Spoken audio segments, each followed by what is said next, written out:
Okay, well tell me about your fibromyalgia. Just tell me what it's done to you, how it's affected you.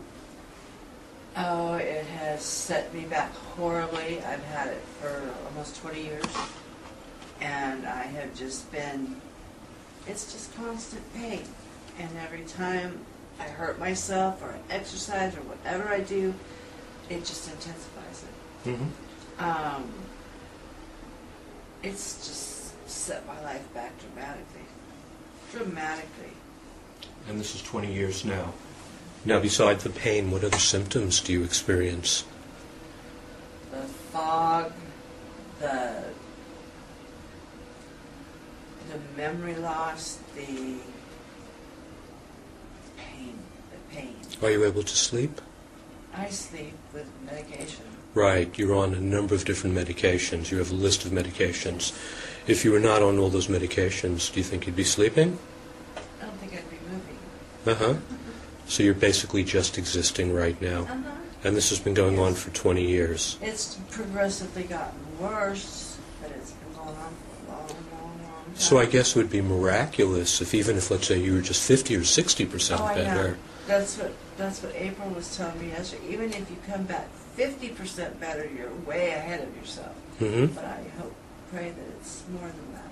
Yeah, well, I'll certainly do my best. Anything you'd like to add? Yes, another thing that she has, she have had a lot of surgeries. We counted the last one she had on her knee replacement. It was the 22nd surgery that she has had. So. And they've not been just Little surgeries. I mean, they've been good major surgeries. Major surgeries, yeah. Mm-hmm. And then getting in this accident Thursday, I never had problems with the upper part of my back. It was always in my hips, lower Right. back, and now I've got it all the way up my spine. And I felt it right after. Mm-hmm. Well, accidents usually increase the symptoms. Yes. So, hopefully, though, you'll respond in that 8-week period of time. But we'll start you a little bit on the slower side because of the accident, because I have a feeling that you must be hurting all over right now. Anything else you'd like to add? One thing that I really hope that she can get, in the middle of the night, she's always crying. Every time she turns, every time she wakes, every time she moves, she's always making moaning sounds and just in pain, and I can't sleep. And I'm a really light sleeper, so I'm always up. And I say, honey, can I help you with it? And I'll help her turn or move over. Times Or she's something. literally had to get out of bed and help me move. So you can get up and move and go to the bathroom or whatever. Yeah. And again, this is going on 20 years. Well, the last couple, 2-3 years has been getting the worst. Before that, she could get up and and do it, but now it just seems that she's just getting, I don't know, just Worse. worse and worse. Yeah. Mm-hmm. And how old are you? 54. Okay.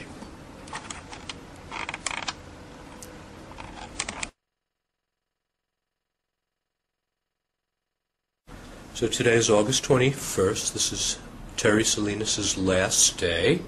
And just say whatever you'd like to say. Oh, where do I begin? I feel great. I feel like I have my life back compared to what I was. I'm going off my last of my pain medications, and the withdrawals are nothing compared to what I felt before with the fibromyalgia. I just can't. My family can't believe how I am. I feel great. I feel great. No pain, no. The withdrawals are a little bit tough, but nothing compared to what it was before because you're not hurting. I feel wonderful. I can't wait to get back with my family and be able to live again.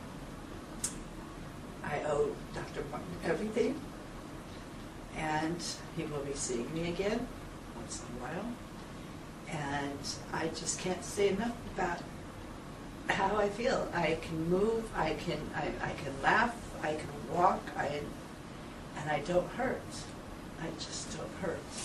How long again did you have fibromyalgia for? For at least 20 years, if not more. And when you first came in, what were you feeling like? Just a fast summary. Afraid. I was afraid I was going to end up in a wheelchair real soon. My accident that I was in just 5 days before I came here, I thought it was going to be more damage, just more pain, and I have had no repercussions from that. I can live again. I was get up in the morning, crawl out of bed in the morning, go into my bed, my living room, wait till I could take my pain medications, stay there until they took effect, and then I could move. But I still couldn't do my chores. I couldn't do anything with my grandchildren. And it was to the point where I just thought I was going to into a wheelchair and that was going to be the rest of my life. Tell the story about how you bent down that time, what happened. And I was walking down the corridor, and my daughter and my grandchildren came down, and I dropped something, and I just, boom, bent down and got it. And I just looked up and I stared at my daughter, and she says, "Wow, Mom, I have never seen you do that." And again here in the office, I dropped my keys, and fast as the doctor Martin could get down there, I had him. And that's just something that my knees just would not bend. My knees would not bend. My hips were so bad, I thought I was going to be in a wheelchair. So overall, would you recommend this? Oh, wholeheartedly, I would recommend it. Anybody out there who knows what fibromyalgia is, there is hope. There is hope, and Dr. Martin's that hope. He gave me back my life. My grandkids, my kids that my kids grew up with have noticed such a big difference. You're back, Terry. You're finally back. And it's just, how do you give thanks to someone for giving back your life? But I feel wonderful. I still have to take it slow, but now I can be, my oldest just asked me, goes, "Does this mean you'll be able to go camping with us, Mom?" And I said, "Yeah, I'll let her go camping with you." And my grandkids are all thrilled. They're getting their grandma back. And to be able to play and to be able to do things with them instead of saying maybe later. And that's a gift that only God and Dr. Martin could give us. Give me, give my family. It's just amazing. I can move, I don't hurt. I just have no pain. Okay.